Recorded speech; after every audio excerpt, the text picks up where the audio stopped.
실로에 올라가서 만군의 여호와께 예배하며 제사를 드렸는데 엘리의 두 아들 홈니와 비느하스가 여호와의 제사장으로 거기에 있었더라.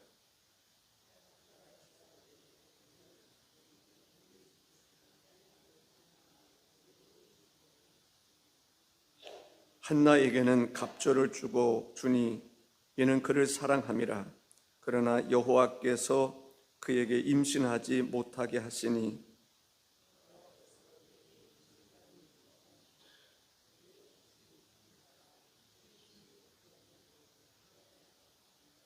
매년 한나가 여호와의 집에 올라갈 때마다 남편이 그같이 하매 분인나가 그를 격분시키므로 그가 울고 먹지 아니하니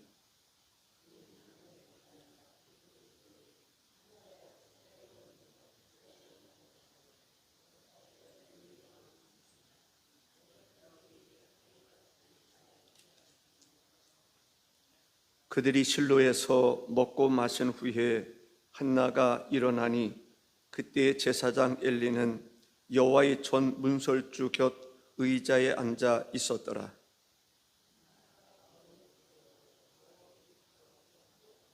서원하여 이르되 만군의 여호와여, 만일 주의 여종의 고통을 돌보시고 나를 기억하사 주의 여종을 잊지 아니하시고 주의 여종에게 아들을 주시면 내가 그의 평생에 그를 여호와께 드리고 삭도를 그의 머리에 대지 아니하겠나이다.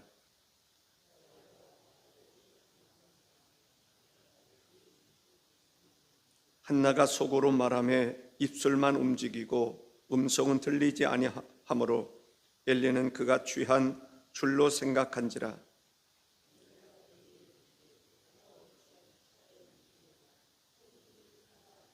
한나가 대답하여 이르되 내 주여 그렇지 아니하니이다. 나는 마음이 슬픈 여자라. 포도주나 독주를 마신 것이 아니요 여호와 앞에 내 심정을 통한 것뿐이오니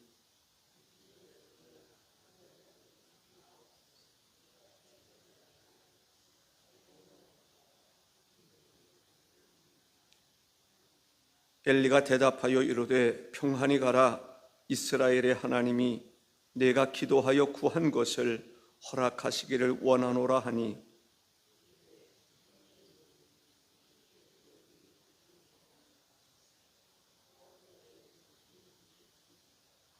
아멘. 기도하겠습니다. 주 하나님 감사합니다. 주께서 오늘도 이 시간을 복되게 하셔서 주의 말씀을 듣는 저희들의 마음속에 하나님 옥토와 같은 마음을 주셔서 주의 말씀을 아멘으로 화답하여 주께 영광 올려드리게 하옵소서. 예수님의 이름으로 기도하옵나이다. 아멘.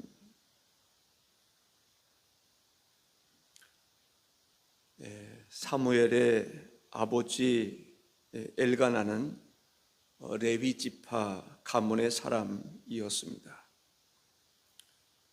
하나님께서는 가문을 통해서 은혜를 베풀어 주시는 경우들을 많이 볼 수 있습니다. 예를 든다면 유다 지파의 자손에게는 통치권을 주셨고 레위 지파 자손에게는 제사장의 은혜를 베풀어 주셨습니다. 당시 제사장은 엘리였습니다. 그에게는 두 아들이 있었는데 홈니와 비느하스가 있었습니다. 엘리 제사장은 나이가 많았고 그의 아들들은 불량배와 같은 존재였습니다. 오늘 본문 3절에 보면 이 사람이 매년 자기 성읍에서 나와서 실로에 올라가서 만군의 여호와께 예배하며 제사를 드렸는데 엘리의 두 아들 홈니와 비느하스가 여호와의 제사장으로 거기에 있었더라 했습니다. 당시에 실로라고 하는 것은 이스라엘의 중심지였습니다. 여호수아가 가나안을 어느 정도 정복했을 때에 하나님의 궤를, 언약궤를 길갈에서 실로로 옮긴 바가 있습니다. 그 뒤에 블레셋의 법궤를 빼앗기는 일이 있었습니다. 여호수아서 18장 1절에 보면 이스라엘 자손의 온 회중이 실로에 모여서 거기에 회막을 세웠으며 그 땅은 그들 앞에서 돌아와 정복되었더라. 실로에 회막을 세웠다. 실로는 예루살렘에서 북방으로 약 32km 떨어진 지경에 있었습니다. 다윗이 예루살렘을 정복하기 전에는, 다윗이 예루살렘을 정복하고 그것을 수도로 삼기 그 전에는 실로가 이스라엘의 종교 중심지였습니다. 정치 중심지이기도 했습니다. 실로는 이스라엘 백성들이 이제 지파별로 땅을 분배할 때 실로에서 땅을 분배했던 것을 우리는 알 수 있습니다. 여호수아서 18장 10절에 보니까 여호수아가 그들을 위하여 실로의 여호와 앞에서 제비를 뽑고 그가 거기서 이스라엘 자손의 분파대로 그 땅을 분배하였더라 라고 말합니다. 지금 실로가 어떤 곳인지 이 부분에 대해서 제가 말씀을 드렸습니다. 그곳에 성막이 있었다. 엘가나 가정은 매년 실로로 올라갔습니다. 그곳에 성막이 있었기 때문입니다. 이스라엘 백성들은, 특별히 이스라엘의 모든 남자들은 매년 3번 절기를 지키기 위해서 이 성막이 있는 곳에 가야 했습니다. 절기를 지켰는데 6월절, 무교절, 이제 6월절은 무교절인데 맥추절, 수장절, 이 세 절기를 지켰습니다. 출애굽기 23장 14절에 보면 너는 매년 3번 내게 절기를 지킬지니라 라고 말합니다. 다른 절기들은 남자들이 지켰는데 6월절에는 남자들뿐만 아니라 여자들도 함께 참여할 수 있었습니다. 그러고 보아서 아마 엘가나 제사장과 한나는 6월절에 실로에 올라갔다라고 생각할 수 있습니다. 당시 이스라엘은 하나님을 멀리하는 일들이 많았습니다. 우상 숭배하는 사람들이 많았습니다. 그러한 가운데 엘가나 제사장의 가족이 하나님의 성막이 있는 실로에 갔다라고 하는 것은 그들의 신앙이 어떠했는가를 알 수가 있습니다. 엘가나에게는 2 아내가 있었습니다. 한나와 브닌나였습니다. 제사장인데 어떻게 2 아내를 둘 수 있었나 의구심을 갖는 사람이 있을 수 있습니다. 추측입니다마는 어떤 학자는 이렇게 말합니다. 첫 부인 한나가 아이를 낳지 못하게 되자 2번째 아내를 택했을 것이다 라고 이야기하는 사람이 있습니다. 어쨌든 엘가나에게는 2 아내가 있었습니다. 한나는 아이를 낳지 못했고 브닌나는 아이를 낳게 되었습니다. 4절에 엘가나가 제사를 드리는 날에는 제물의 분깃을 그의 아내 브닌나와 그의 모든 자녀에게 주고 라고 말합니다. 모든 자녀에게 두었다라고 하는 말은 브닌나는 자녀를 많이 낳았다 이렇게 볼 수 있습니다. 당시에 가문을 이어주지 못하면, 다시 말한다면 자식을 낳지 못하면 수치로 생각하는 그러한 일들이 있었다고 말합니다. 그래서인지 분인나는 아이를 낳지 못하는 한나를 무시했습니다. 멸시했습니다. 그럴 때마다 한나의 마음은 어떠했겠습니까? 남편으로부터, 엘가나로부터 사랑은 듬뿍 받고 있습니다. 그런데 남편의 사랑만으로는 자기의 문제를 해결할 수가 없었습니다. 왜냐하면 자식을 못 낳으면 마치 사람들은 어떻게 생각하냐면 그가 하나님의 저주를 받은 것이다, 이런 생각을 사람들이 가지고 있었기 때문에 심적인 부담이 얼마나 컸겠습니까? 더군다나 분인나가 자식을 낳지 못하는 자기를 매우 무시하고 멸시했던 것을 보게 됩니다. 6절에 이렇게 말씀합니다. 여호와께서 그에게 임신하지 못하게 하심으로 그의 족수인 분인나가 그를 심히 격분하게 하여 괴롭게 하더라. 여호와께서, 하나님께서 임신하지 못하게 하셨다라고 얘기합니다. 왜 그러셨을까? 성경에 보면은 하나님께서 임신하지 못하게 했던 사례들을 볼 수 있습니다. 아브라함의 경우가 그렇습니다. 사라를 통해서 아이를 허락지 않았던 것입니다. 언제까지? 100세가 되기까지였습니다. 이삭도 그런 경우들이 있었습니다. 그들이 참으로 하나님의 사람들이었음에도 불구하고 왜 그랬을까? 분명히 의도하는 바가 있었다고 믿습니다. 사람들이 자녀를 낳을 때 그렇게 생각하셔야 됩니다. 마치 자연적으로 자녀들은 다 낳을 수 있는 것처럼 생각하지 말라는 것입니다. 하나님이 허락지 아니하시면 자녀도 내 마음대로 낳을 수 없다는 것입니다. 아브라함은 생각했을 것입니다. 이삭이야말로 정말 하나님께서 허락한, 100% 하나님께서 허락한 아들이라고 확신했을 것입니다. 한나도 마찬가지였을 것입니다. 사무엘은 하나님께서 허락하신 아들이라고 하는 확신이 있었으리라고 믿습니다.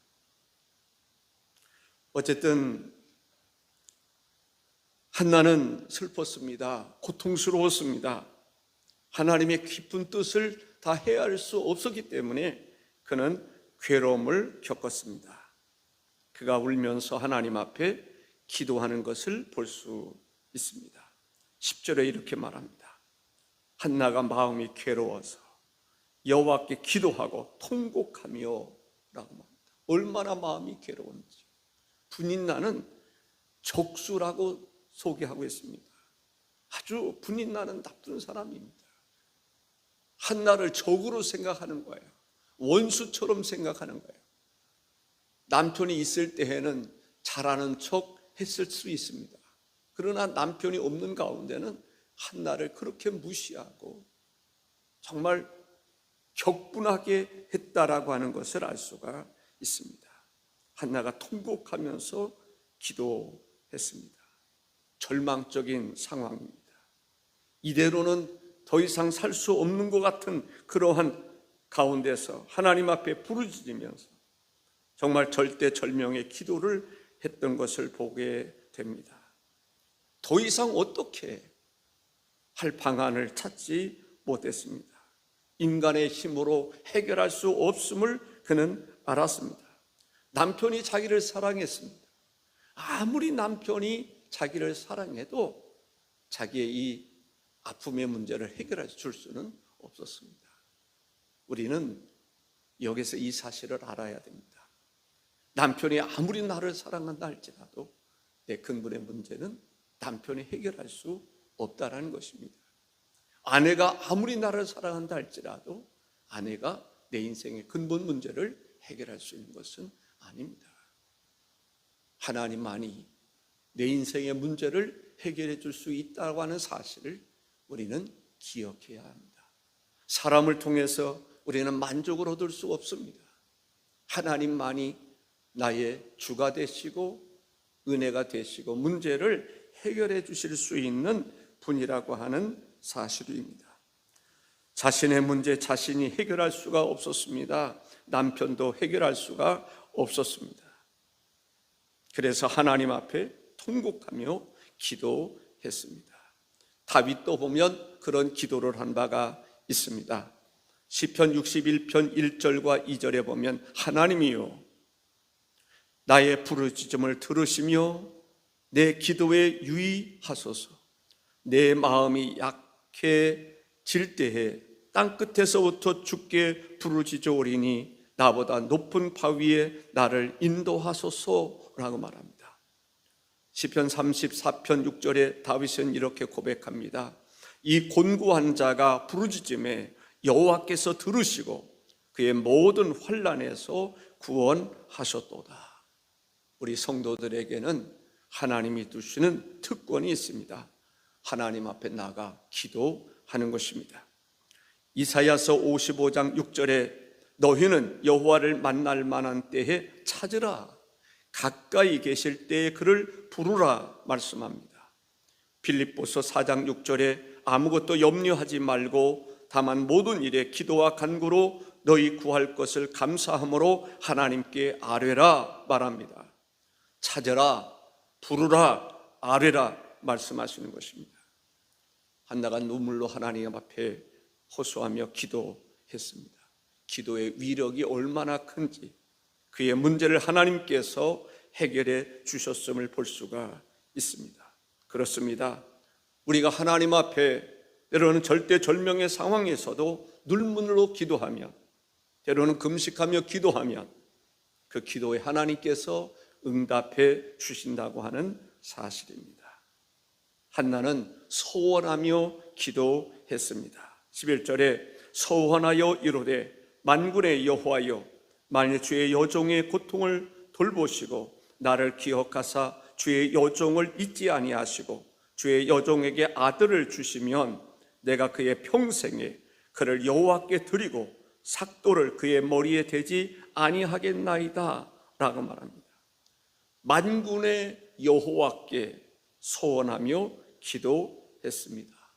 만군의 여호와께라고 하는 말씀에서 그는 기도가 얼마나 간절했고 하나님을 신뢰하며 하나님께 매달려 기도했는지를 알 수가 있습니다.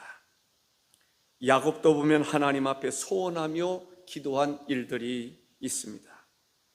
창세기 28장 20절에서 22절에 보면 이렇게 말씀합니다. 야곱이 소원하여 이르되 하나님이 나와 함께 계셔서 내가 가는 이 길에서 나를 지키시고 먹을 떡과 입을 옷을 주시어 내가 평안히 아버지 집으로 돌아가게 하시오면 여호와께서 나의 하나님이 되실 것이요 내가 기둥으로 세운 이 돌이 하나님의 집이 될 것이요 하나님께서 내게 주신 모든 것에서 10분의 1을 내가 반드시 하나님께 드리겠나이다 하였더라 했습니다. 한나의 기도 목표는 분명했습니다. 아들을 달라는 것입니다. 다른 기도를 섞지 않았습니다. 오직 아들을 달라고 집중하여 기도했습니다. 아들을 주시면 평생 하나님께 드리겠나이다 라고 말합니다. 아브라함이 독자 이삭을 하나님께 바쳤습니다. 독자 이삭보다 더 소중한 것이 어디 있겠습니까? 한나는 사무엘을 아들을 하나님께 바치겠다라고 소원하고 있습니다. 우리도 때로는 하나님 앞에 소원하며 기도할 필요가 있다라고 생각을 합니다. 소원하여 기도하지 않으려고 합니다. 책임지지 않으려고 합니다. 기도를 얕게 하려고 하는 경향이 있습니다. 약삭빠릅니다. 힘든 일 안 하려고 합니다. 그러나 예전에 정말 한국교회의 성도들은 소원하며 기도했던 일들이 많았습니다. 왜냐하면 그만큼 힘들고 어렵기 때문에 그렇습니다. 그렇습니다. 정말 아들이 죽게 되면, 그런 상황이라면 어떤 기도를 하겠어요? 하나님 앞에 서원하며 기도하지 않겠습니까? 부르짖어 기도하지 않겠습니까? 울부짖어 기도하지 않겠습니까? 한나가 바로 그런 기도를 드렸던 것을 볼 수 있습니다. 하나님, 내 아들이지만 하나님의 아들을 주시면 내 품에서 키우지 않겠습니다. 자식을 낳으면 품에서 키우고 싶은 마음이 들지 않겠습니까? 젖을 떼기만 하면 하나님 앞에 드리겠습니다. 하나님의 성전에서 하나님의 일을 하는 사람으로 키우도록 하나님께 마치 봉헌하듯이 하나님께 드리겠습니다 라고 기도했습니다. 한나의 간절한 기도를 엘리는 이해하지 못했습니다. 여기에서 보면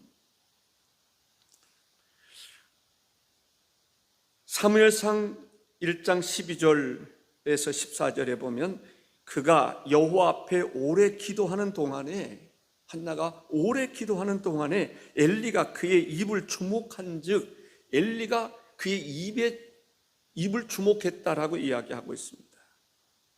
한나가 속으로 말하매, 그런데 입을 주목하여 보았는데 한나는 속으로 말했다라고 말합니다. 입술만 움직이고 음성은 들리지 아니하므로 엘리는 그가 취한 줄로 생각한지라. 엘리가 그에게 이르되 내가 언제까지 취하여 있겠느냐, 포도주를 끊으라 하니 라고 말합니다. 주목하여 보았는데도 한나의 그 간절한 마음의 기도를 이해하지 못했다는 것입니다. 왜 그랬을까? 이렇게 말할 수 있습니다. 엘리 제사장은 그 마음을 잊지 못했다라고 말할 수 있습니다. 엘리 제사장의 영성이 거기에 미치지 못했다라고 말할 수 있습니다. 그를 술 취한 여인으로 취급을 했습니다. 그때 한나는 엘리 제사장에게 자기 진심 어린 기도를 이야기하게 됐습니다.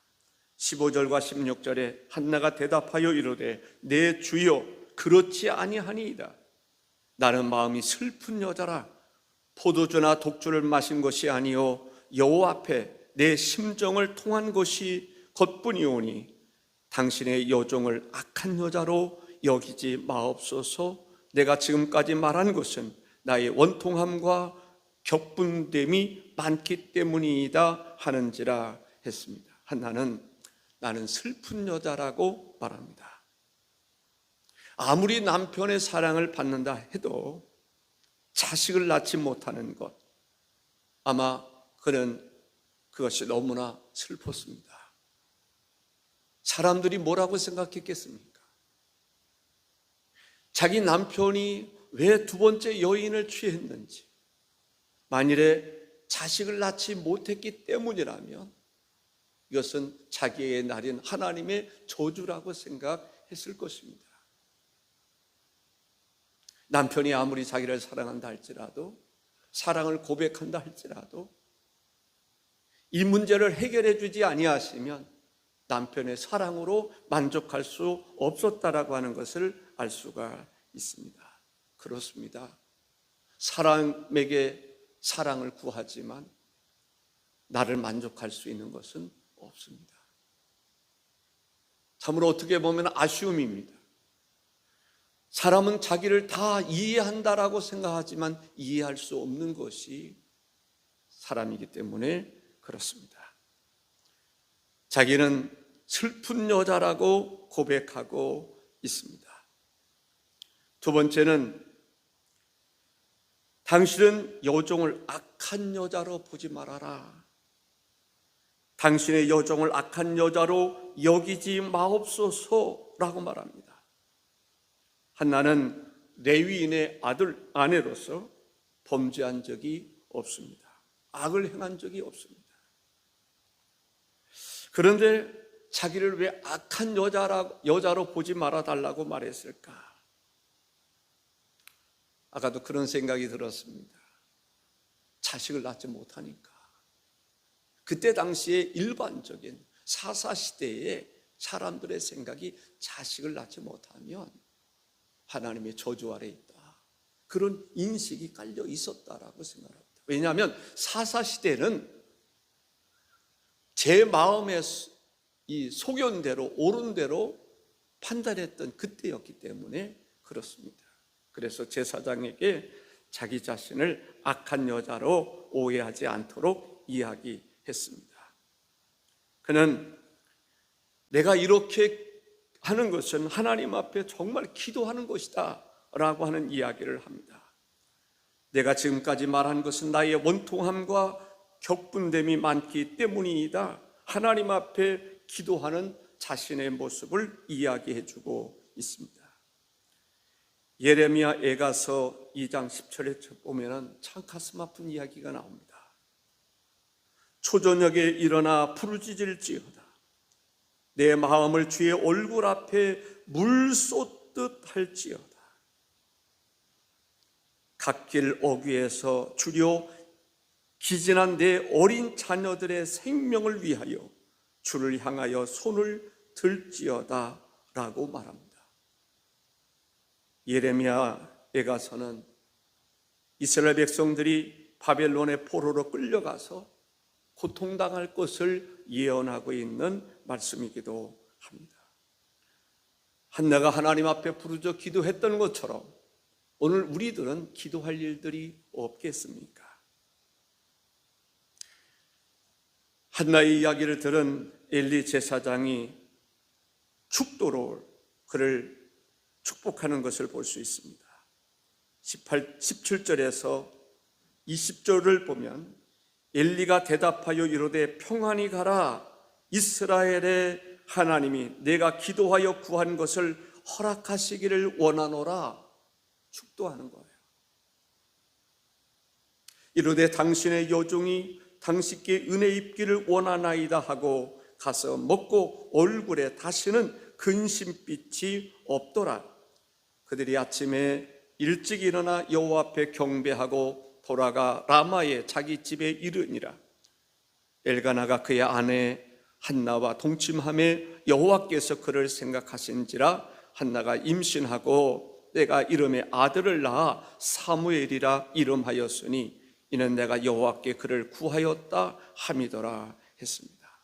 평안히 가라. 이스라엘의 하나님이 내가 기도하여 구한 것을 허락하시기를 원하노라 축복했습니다. 그 축복을 한나는 하나님의 말씀으로 받아들였습니다.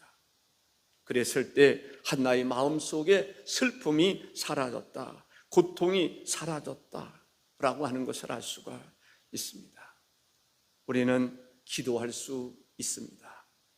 기도에는 하나님의 응답이 있습니다. 태의 문을 열어주신 것입니다. 막혔던 문제가 해결된 것입니다. 우리가 하나님 앞에 기도할 때 하나님께서 바로 태의 문을 열어주셨던 것처럼, 막혔던 것을 풀어주셨던 것처럼 우리가 하나님 앞에 기도할 때 하나님 그리하실 줄로 믿습니다. 마태복음 7장 7절과 8절에 구하라 그리하면 너에게 주실 것이요 찾으라 그리하면 찾아낼 것이요 문을 두드리라 그리하면 너에게 열릴 것이니 구하는 이마다 받을 것이요 찾는 이는 찾아낼 것이요 두드린 이에게는 열릴 것이니라 했습니다.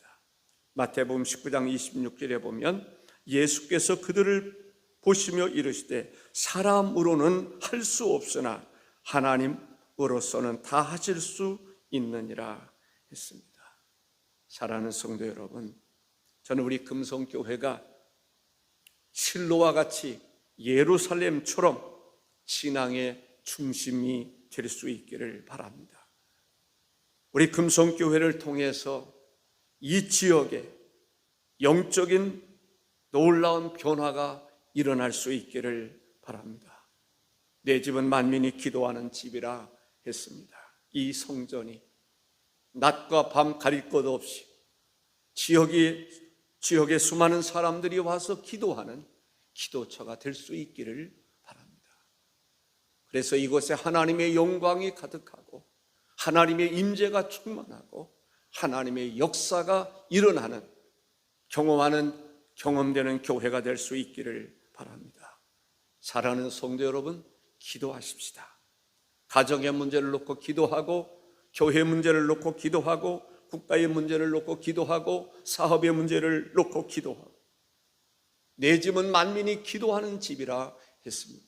하나님이 집이 어디에 있습니까? 여러분의 마음이 아닙니까?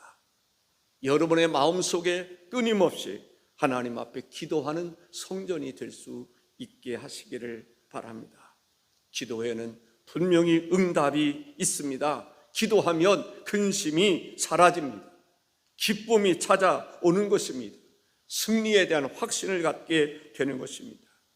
우리는 신앙의 결단을 해야 합니다. 인생의 문제, 사람이 해결할 수 없습니다. 사람의 도움도 필요할 수 있겠지만 인생의 문제는 하나님께서 해결하실 수 있습니다. 그래서 모든 문제를 하나님께 가지고 나갈 수 있기로 마음에 다짐하시기 바랍니다. 모든 문제 하나님께 가져가리라. 그리고 하나님께 기도하리라. 응답받으리라. 해결받으리라고 하는 그 믿음과 확신을 가지고 살아갈 수 있기를 바랍니다. 기도 외에는 이러한 유가 나갈 수 없다라고 했습니다. 우리는 기도해야 됩니다.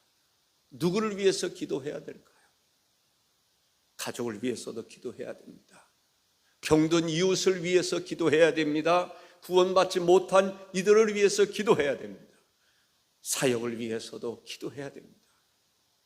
우리가 기도해 주어야 할 중보 기도는 참으로 많습니다. 엘리 제사장이 중보하며 기도했습니다. 한나를 위해서 축도할 때 한나의 문제가 해결됐습니다. 여러분들이 중보하며 기도할 때 그 중보 기도를 통해서 하나님의 역사가 일어날 줄로 믿습니다. 기도하겠습니다. 주 하나님 감사합니다. 이 새벽을 하나님 복 주셔서 은혜로운 시간으로 삼아 주시니 감사합니다. 우리도 한나처럼 기도하여 사무엘을 낳은 것처럼 그 사무엘이 이스라엘의 참으로 훌륭한 지도자로서 이스라엘을 구원하는 역사가 있었던 것처럼 우리의 기도로 인해서 하나님의 놀라운 역사들이 일어나게 하옵소서. 예수님의 이름으로 기도하옵나이다. 아멘.